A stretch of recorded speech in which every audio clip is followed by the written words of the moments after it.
Today on the podcast, Living as Salty Christians. John, what are you doing? I'm being a light to the world. What are you doing? You're making me salty.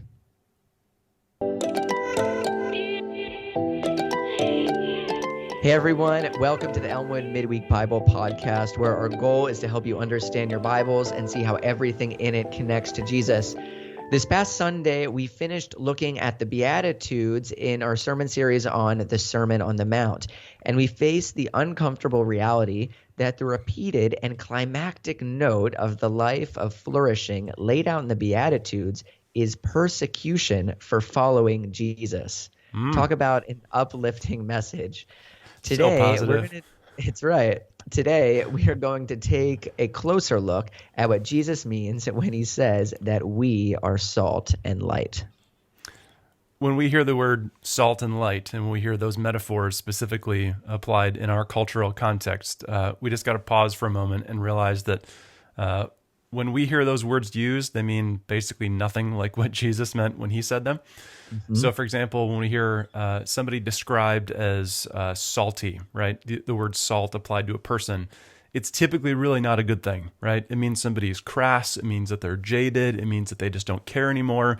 And so they just are going to say and do whatever they want, no matter how it affects the people around them. And typically it's a really negative thing.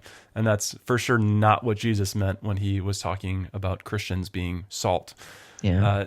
Secondly, though, you may have heard the word light applied to a person as well. And in a lot of ways, it's used in kind of a like vaguely positive way.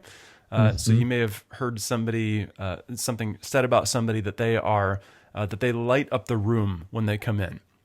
Or maybe in the context of like some sort of cheesy like chick flick movie, you may be heard somebody say, you know, you are the light of my world. And it's always in this really, I've never seen a movie like that, but I'm just surmising that may be, I can't think of a place where you'd find it except some place like that. That's fair. But it's used in this very, very positive way. Neither of those cultural references are actually anything like what Jesus is talking about when he says, you are the salt of the earth, you are the light of the world. So what does Jesus mean when he says that? Well, I think we got to just begin by seeing that these sayings, they parallel one another. So when he says salt of the earth, light of the world, they're parallels, which means that they are essentially saying the same kind of thing, just using different words. Now, so let's think about salt. When we think about salt, some of you have maybe heard that it was used in the ancient world as a preservative, because they didn't have refrigerators, and so you'd pack meat with salt and it would help to preserve it. You maybe heard that it was used similarly like it is in our culture as a flavoring agent. And so maybe what Jesus meant was that, you know, when there's decay, when society is unraveling, Christians go in and they're kind of a preservative. They stop things from getting worse. You maybe heard it said that Christians are supposed to be sort of flavored with salt in the sense of like they should be winsome and people should look at us and they should be, you know, in the same way that salt on a piece of corn on the cob is like really attractive and really like a positive thing, that Christians are supposed to have this like really positive like winsomeness, this flavorful attractiveness about them. And so maybe that's what Jesus means when he says that we're supposed to be salt. And surely, since that was two ways that it was used in the ancient world, it's almost entirely certain that Jesus's audience would have thought of those things.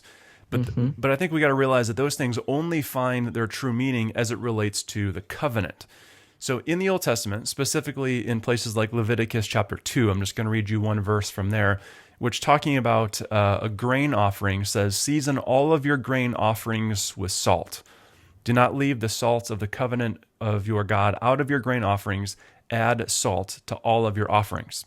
So this was used as a part of the covenant worship of Yahweh, that when you would bring these, it wasn't used either as a preservative or as a flavoring agent. It was used as a part of a covenantal ceremony between a person and the Lord as an act of worship.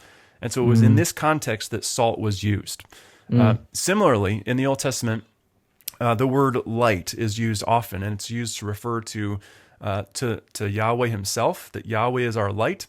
It's used to refer to the Torah or the instruction, the law of God, that it's a light to our path. It illuminates it. It reveals God's truth to us. Also, light is used to refer to God's people. They're called to be a light to the nations. And so this is the way that the word light was used in the Old Testament, and specifically in relationship to God's covenant people living as light, meaning that they would reveal Yahweh to the nations. And so there's this covenant element of it. And so here in this text in Matthew chapter 5, we see Jesus then calling the community of Jesus followers, the community of his disciples, calling them salt and light. And sort of the metaphor with both of these connected to the covenant is referring to the community of Jesus's disciples who are called to go out and live as heralds or messengers of not the old covenant, but the new covenant that Jesus is establishing. And so as we read the rest of the New Testament, as we read the rest of the Gospels, we see that Jesus is the true covenant sacrifice. We see that Jesus is the true light, as the book of John says, he's the light of the world. And as his followers, we are called to live as messengers, as heralds of this new covenant that he has established. And so whatever salt and light means, it's connected to the covenant, and that's what salt and light is referring to. That's good. One way that I heard it in kind of studying this passage along as we've been going through the sermon series with both salt and light is they are invested in what's around them, but they are also distinct, right? Yeah. They're like with salt, right? It's something that is maybe put on food.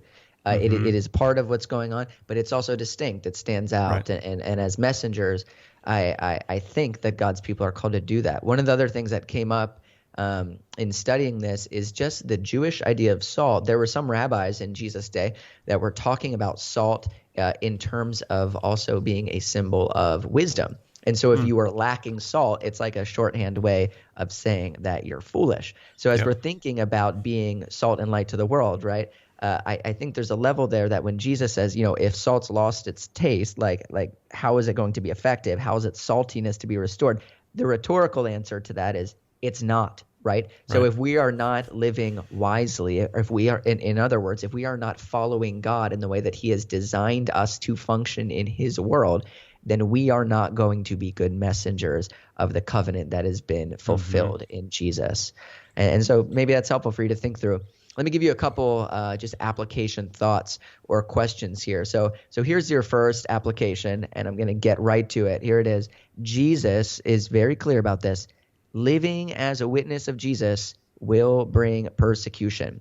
As John put it in last week's sermon, that this is normal Christianity, that there's a confrontation that happens between Jesus and his followers and the brokenness and the sinfulness of the world. And it's been the exception to the rule for the past couple hundred years or so that in the United States that that Christian, Judeo-Christian values have functioned well within America. So being a Jesus follower comes with persecution. Get used to it. Second question is this. As we go to apply this, so subtle. Can you tell I don't have any opinions on this? You sound kind of salty, Matt. I'm just trying to be light. So, so here's a question as we try and actually apply that is, what are we willing to actually lose for the sake of Christ? I think it's very easy to follow Jesus when it doesn't cost us anything. But Jesus uses the example of taking up your cross and following him. And with that comes the assumption that you're marching off to die. So are you willing to die to all of those things apart from Jesus? Now, oftentimes coming with Jesus brings beautiful things like new community and a wise and oftentimes a blessed life. But oftentimes it's not blessing in the way that we think about it. So as we think about following Jesus, what are we actually willing to lose? Because when we're following him faithfully, the reality is we're probably going to lose something, whether that be comfort, whether that be friends, whether that be our reputation or our standing in the community. Following Jesus has blessings, but it also has consequences, and we need to come to grips with that. So anyways, I hope that's uplifting for you as you think about that. But for now, we're going to be getting off here. We're looking forward to jumping into more of the principles for political engagement later on this week. But if you haven't liked, shared, or subscribed, we'd encourage you and appreciate you doing that.